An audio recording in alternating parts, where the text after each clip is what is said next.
gon' say what's up to me. Okay, so now you wanna make love to me. Girl, if you don't get the fuck from me, I know you. Halo semua, kembali lagi di YouTube channel aku, Sania Agustina. Di video sebelumnya, aku sudah membahas mengenai pengelolaan kartu stok dalam Odoo Accounting.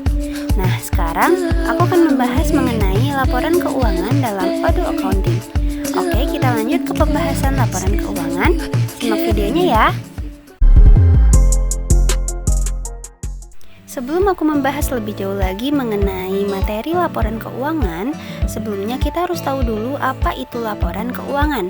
Nah, jadi laporan keuangan ini merupakan sekumpulan laporan yang menyajikan informasi tentang posisi keuangan, kinerja, dan arus kas perusahaan selama periode tertentu.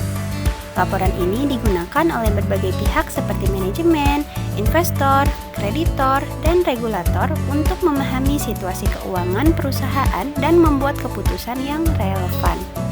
Sedangkan, laporan keuangan dalam Odoo adalah dokumen atau tampilan yang memberikan gambaran tentang kondisi keuangan suatu perusahaan pada suatu periode tertentu.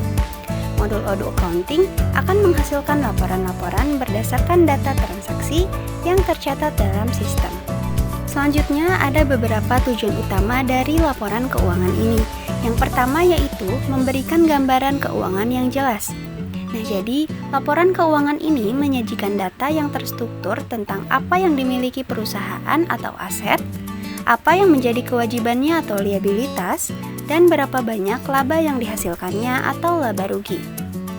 Lalu yang kedua, yaitu kepatuhan peraturan.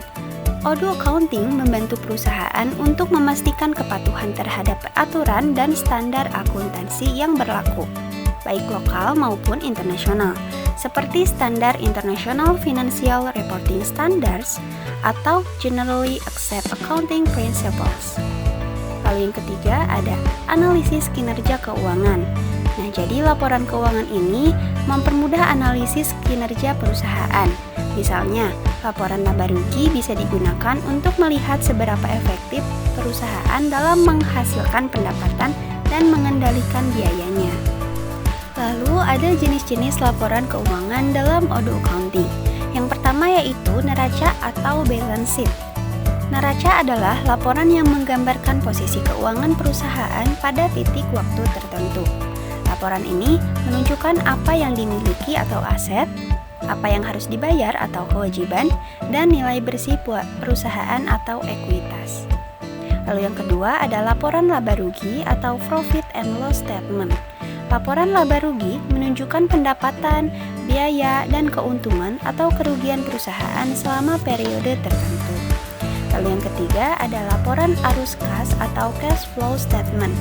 Laporan ini mencatat semua aliran masuk dan keluar kas perusahaan selama periode tertentu, membantu menganalisis likuiditas.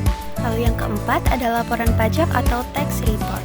Laporan pajak memuat informasi terkait pajak yang harus dilaporkan atau dibayarkan ke pemerintah, seperti pajak pertambahan nilai atau PPN atau pajak penghasilan. Lalu yang kelima ada Ag Receivable and Payable. Laporan ini digunakan untuk melacak umur piutang atau utang pelanggan ke perusahaan dan umur utang atau utang perusahaan ke pemasok. Lalu yang keenam ada Trial Balance. Trial Balance adalah laporan yang mencatat semua saldo dari akun buku besar perusahaan, memastikan bahwa total debit sama dengan total kredit. Dan yang terakhir, General Ledger. General Ledger merupakan buku besar berisi semua transaksi yang dicatat dalam akun-akun perusahaan. Lalu, bagaimana cara melihat laporan keuangan dalam Odoo Accounting? Tentunya kalian harus pergi dulu ke fitur Accounting. Lalu, klik menu Reporting. Nah, di sini ada Balance Sheet. Nah, dalam balance sheet itu komponen utamanya ada aset, yaitu meliputi aset lancar dan aset tetap. Lalu ada kewajiban atau liabilities, termasuk kewajiban jangka pendek dan kewajiban jangka panjang. Lalu ada ekuitas atau equity, yaitu modal pemilik dan laba yang ditahan. Nah, balance sheet ini berfungsi untuk menilai kesehatan keuangan perusahaan, membantu mengetahui tingkat likuiditas dan solvabilitas. Selanjutnya, kita akan melihat laporan profit and loss atau laporan laba rugi. Nah, komponen utamanya itu itu ada pendapatan atau revenue, beban atau expense, dan laba atau rugi atau profit or loss, yaitu hasil akhir setelah mengurangi beban dari pendapatan. Nah, laporan ini tuh berfungsi untuk mengukur kinerja keuangan perusahaan, menentukan profitabilitas bisnis dalam periode tertentu. Selanjutnya ada laporan cash flow statement. Nah, komponen utama yang ada dalam laporan ini tuh yaitu arus kas operasional atau operating cash flow, aliran kas dari aktivitas bisnis utama seperti penjualan dan pembayaran gaji.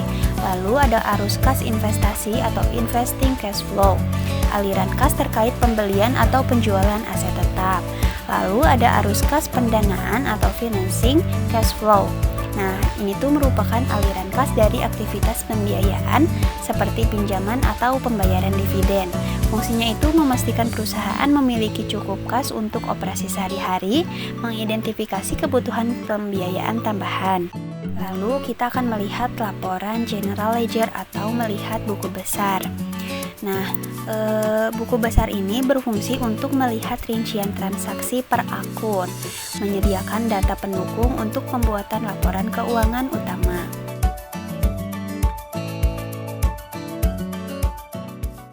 Itulah pembahasan mengenai laporan keuangan. Terima kasih sudah menonton. See you next video.